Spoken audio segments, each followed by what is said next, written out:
नमस्कार मित्रांनो, मी गणेश वनकर इग्नाइट अकॅडमीच्या या प्लॅटफॉर्मवर मी तुम्हा सर्वांचे स्वागत करतो।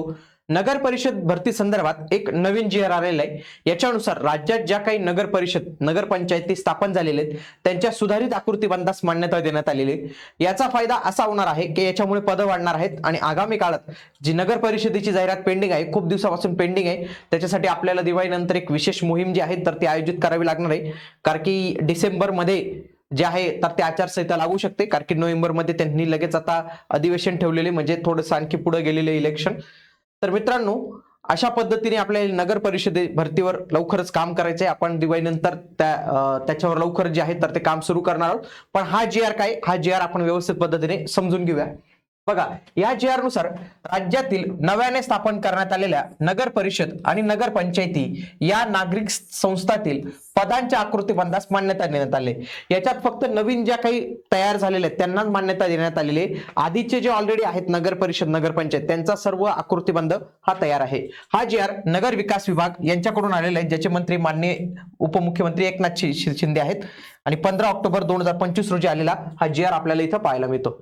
बघा, या जी आर मध्ये त्यांनी काय सांगितलेले की राज्यात तालुक्याच्या मुख्यालयाच्या किंवा अन्य ठिकाणी 101 नगर परिषद आणि नगर पंचायतीचा सुधारित आकृतीबंध हा आधीच जो आहे तर तो मंजूर करण्यात आलेला आहे। त्यासोबतच त्याच्यासाठी काही जे निकष त्यांनी धरण्यात आले होते तर निकषही त्यांनी तिथं गृहीत धरलेले आहेत। आता याच्यामध्ये त्यासोबतच स्वच्छता निरीक्षक हे जे पद आहे तर हे राज्यस्तरीय संवर्ग त्यांनी जो आहे तर तो केलेला आहे। म्हणजे तो काही एका नगर परिषद नगर पंचायतीशी संदर्भात नसेल तर तो राज्यस्तरीय संवर्ग असेल। आता तीन नवीन काही गोष्टी तयार करण्यात आल्या, समजून घ्या। एक पिंपळगाव बसवंतची नगर परिषद तयार करण्यात आली नाशिकमध्ये, एक ही नवीन तयार झालेली।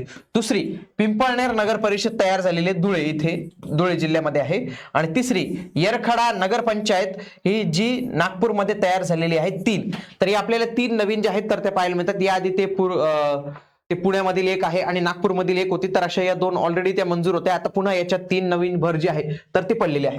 सोबतच या तिघांचं वैशिष्ट्य असं आहे ना मित्रांनो, हे तीन तालुक्याच्या ठिकाणी नाही आहेत। म्हणजे पिंपळगाव बसवंत यांचा तालुका निफाड आहे, तर निफाड मध्ये नाही आहे, हे पिंपळगाव मध्ये आहे। म्हणजे तालुक्यामध्ये नसणारी या नगर पंचायत आणि नगर परिषद आहेत, म्हणून इथं मुख्याधिकारी पद देता येत नाही। म्हणून त्यांनी मुख्याधिकारी गट ब हे जे पद आहे तर तेच त्यांनी इथं देण्याचा काहीतरी प्रयत्न केलेला आहे। ओके, तर ते इथं एक गोष्ट आहे।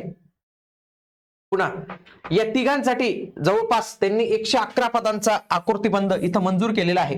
किती? 111 पदांचा आकृतीबंध इथं मंजूर केलेला आहे। ते 111 पदांचं जर आपण इथं पाहिलं तर येरखडा नगरपंचायत नागपूर 28 आहे, त्यांची लोकसंख्या ही 15,737 आहे। त्याच्यानंतर पिंपळनेर नगर परिषद जिल्हा धुळे 28 जागा आहेत, त्यांची लोकसंख्या 23,362 आहे। आणि पिंपळगाव बसवंत नगर परिषद नाशिक 55 आहे, त्याची लोकसंख्या ही 41,000 एवढी बघायला मिळते। तर असे 111 पद जे आहेत तर ते आपल्याला इथं मंजूर झालेले दिसतात। ओके,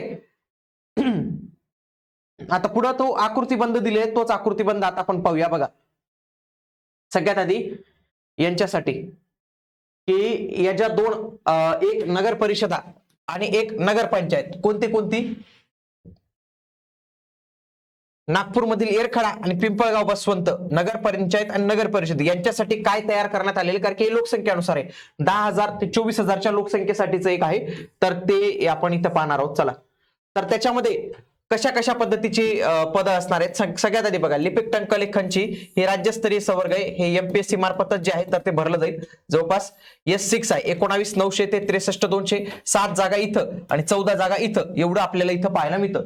त्याच्यानंतर गाळणी चालक प्रयोगशाळा सहाय्यक 1 आणि 2 अशी 3 पदं, पंप ऑपरेटर 3 आणि 6 9 पदं, तारतंत्री वायरमन 1 आणि 2 3 पदे, शिपाईची जवळपास 9 पदे, मुकादम आणि वॉल्समॅन। आता यांच्यापैकी हे जे पद असतील ना मित्रांनो, हे मोस्ट प्रोबेबली हे शासनाने आता मृत संवर्ग घोषित केलेले, हे मोस्ट प्रोबेबली आता कंत्राटी भरती मार्फत किंवा आउटसोर्सिंग केलेले त्यांनी बाह्य यंत्रणेमार्फत भरण्यात येतील। पुढची जी काही पद आहेत बघा, ही त्याचीच पद आहेत। हे नगर परिषद संवर्ग आहे, जो आपली मागे नगर परिषदेची ती 2023 ची ऍड झाली होती त्याची। त्याच्यामध्ये बघा, नगर परिषद इंजिनिअरिंग सर्व्हिसेस मध्ये सिव्हिलचं एकच पद निर्माण झालेले, ते पण श्रेणी ब मध्ये एक पद निर्माण झालेले। त्याच्यानंतर स्वच्छता अभियांत्रिकी मलस निस्सारण, तर यांचं एक पद इथं निर्माण जे आहे तर ते झालेलं आहे S13 वेतन श्रेणीचं।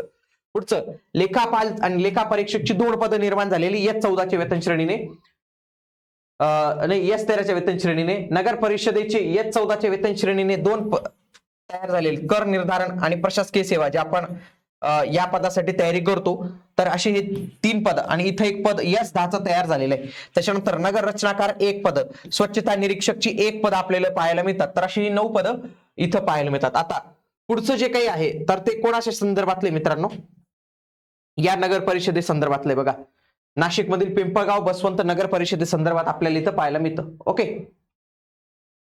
आता याच्यामध्ये जर आपण पाहिलं तर एक लोकसंख्या जास्त आहे बघा. लिपिकची जवळपास 10 पदं इथं जी आहेत तर ती इथं मंजूर झालेली आहेत. पण ह्या राज्यस्तरीय संवर्गातील पदांव्यतिरिक्त पदं आपल्याला इथं पाहायला मिळतात. हे राज्यस्तरीय संवर्गांव्यतिरिक्त पद आहेत.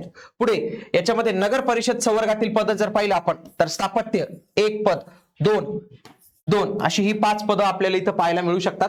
पुढं विद्युत मध्ये 1 पद आहे आणि संगणक मध्ये 1 पद आहे. चांगली गोष्ट आहे, म्हणजे सिव्हिल वाल्यांची आणखी काही पदं जी आहेत तर ती इथं वाढलेली आपल्याला दिसतात. त्यासोबतच स्वच्छता निरीक्षक अशी 3 पदं, अशी 29 पदं पाहायला मिळतात. आता मित्रांनो, आता ही जी काही एवढी पदं आलेली आहेत ना मित्रांनो, आता याचा हेच मित्रांनो की इथं ही पदं आलेली आहेत, सगळ्यांना आकृतीबंध मंजूर झालेले आहेत. परंतु नगर परिषद भरती जी आहे तर ती झाली पाहिजे. नगर परिषदे भरती संदर्भात आपण दिवाळीनंतर जे आहे तर ते नक्कीच याच्यावर जे आहे तो थोडंसं काम करूया. ट्विटरवर असेल, निवेदन असेल तर ते नक्कीच काम करूया. कारण की जोपर्यंत मनपाच्या निवडणुका लागत नाही तोपर्यंतच आपल्याला चान्स आहे. एकदा मनपाच्या निवडणुका लागल्या आणि मनपाच्या निवडणुका झाल्या तर त्याच्यानंतर आपला त्यांचा जे काय म्हणतो ना गरज राहणार नाही जास्त त्यांची आपल्याला. म्हणूनच त्याच्या आधीच आपल्याला थोडंसं नोव्हेंबर महिन्यात त्याच्यावर जे आहे तर ते काम करावं लागणार आहे. तर तुम्ही आम्ही मिळून सर्वांनी मिळून जे आहे तर त्याच्यावर काम केलंच पाहिजे. आणि नगर परिषदेसंदर्भातल्या एक रेकॉर्डेड बॅच पण आपल्याकडे अवेलेबल आहे, त्यालाही तुम्ही जॉईन करू शकतात. त्यासोबतच युट्यूबवर तुमच्यासाठी काही मोफत उपक्रम आपल्यासाठी चालू आहेत, जसं की एक चालू घडामोडींचा जो खूप दिवसांपासून चालू आहे. खूप सारे मुलं लाईव्ह असतात तर त्याला तुम्ही नक्की जॉईन केलं पाहिजे. कंबाईन ग्रुप बी साठीचे स्पेशल आपले सेशन चालू आहेत. त्यासोबतच नगर परिषदेची तयारी करत असाल तर त्याच्या प्रश्नांचा सराव करण्याचा एक सिरीज चालू, आणि या सगळ्या मोफत सिरीज आहे मित्रांनो.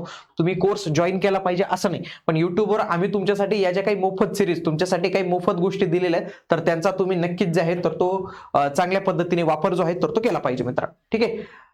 बाकी नगर परिषदेसंदर्भात जे काही अपडेट्स असेल तर तुम्हाला या चॅनलवर पाहायला मिळणार आहे आणि एकदम ऑथेंटिकेट अपडेट्स तुम्हाला आपल्या चॅनलवर पाहायला मिळतात. भेटूया आता आपण पुढील व्हिडिओमध्ये. तोपर्यंत जय हिंद, जय महाराष्ट्र, धन्यवाद.